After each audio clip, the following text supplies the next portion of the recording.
ألم يجدك يتيما فآوى ووجدك ضالا فهدى ووجدك عائلا فأغنى. زملوني زملوني، هكا قال النبي صلى الله عليه وسلم بعد ما هبط عليه الوحي حتى ذهب عنه الروع. نحن توا في أول يوم للبعثة، ونرجع الرسول يرتجف لخديجة أم المؤمنين. خديجة أم المؤمنين وقتها احتضنت الرسول وصبرته وقتله. والله لن يخزيك الله أبدا، والله لن يخزيك الله أبدا، هو اللي تقول العاطفة والحب والاحتواء. هذا الكلام اللي يخليه يرتاح شوي. إنك لا تصل الرحمة وتحمل الكلة وتكسب المعدومة وتقري الضيف وتعين على نوائب الحق.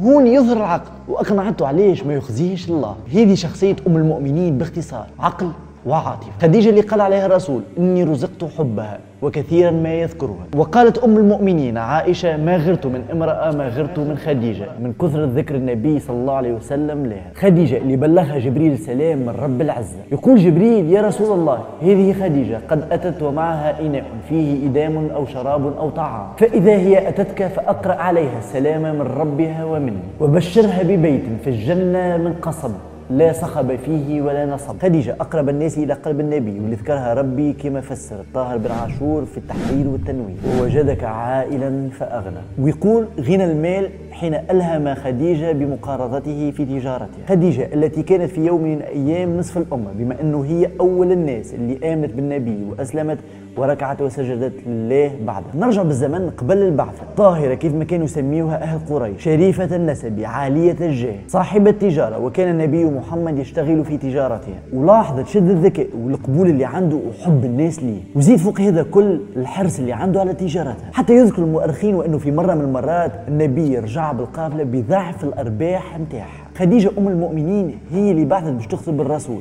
مما يأكد الذكاء متاعها. المرأة اللي مكة كاملة ولا حتى الجزيرة العربية تتمنى تعرس بها، اللي ربي سبحانه بعث في قلبها حب النبي، وكأنه ربي سبحانه يهيئ للنبي في محيط اللي نجم يحتويه في بداية رحلته. خديجة بنت خويلد كانت طبيبة قلب رسول الله. يذكر ابن هشام في السيرة عن ابن إسحاق قال كان عليه الصلاة والسلام ما سمع من شيء من رد عليه وتكذيب فيحزنه ذلك إلا فرج الله عليه بخديجة فتثبته وتخفف عنه وتصدقه وتهون عليه أمر الناس حتى مات.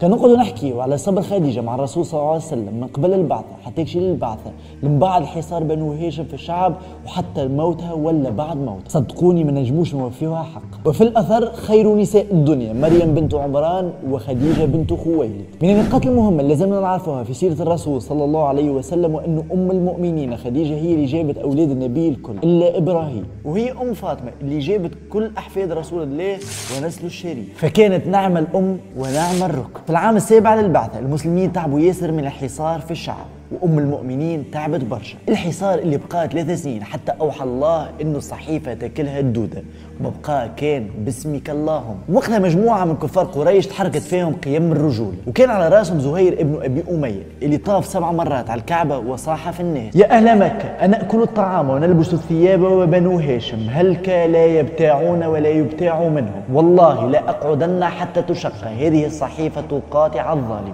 وقتها قال أبو جهل هذا أمر دبر بلي، وعرفوا أنه الحصار فشل. يقول عبد الرحمن ابن خلدون إن التاريخ في ظاهره لا يزيد عن الأخبار ولكن في باطنه نظر وتحقيق. إن شاء الله ننظروا ونحقوا ونسقطوا التاريخ على الحاضر، وين فما ناس منا اللي يتكلموا بنفس اللغة ونفس الدين اللي نحاصروهم ونعاونوا العدو عليهم. وش خص كان جاي فينا زهير ابن أبي أمية ويسيح في وجوه الحكام اللي مسكرين كل المنافذ على غزة. نرجع لموضوعنا. بعد فترة من الحصار ما يوافق تقريبا 3 سنين قبل الهجرة، الرسول صلى الله عليه وسلم يعيش أقصى لحظات الشدة. في الوقت هذاك الرسول يفقد أبو طالب العم الذي حل مكان الأب، ويزيد يخسر طبيبة فؤاده خديجة أم المؤمنين، وتسمى العام هذايا بعام الحزن. رحلة أم المؤمنين كانت رحلة صعيبة كلها صبر وقوة وثبات، كانت رمز من رموز العطاء والحب. هوني توفى رحلة المرأة اللي كان فضلها كبير في بداية الإسلام، باش تبدأ رحلة امرأة اللي باش يكون فضلها كبير في آخر عهد الرسالة اللي هي عائشة بنت أبي بكر. هذه كانت حلقة أخرى في رحلتنا اللي مازالت طويلة، وكانت حابوا تكتشفوها متنساوش باش تبارتاجيو وتعملوا فولو.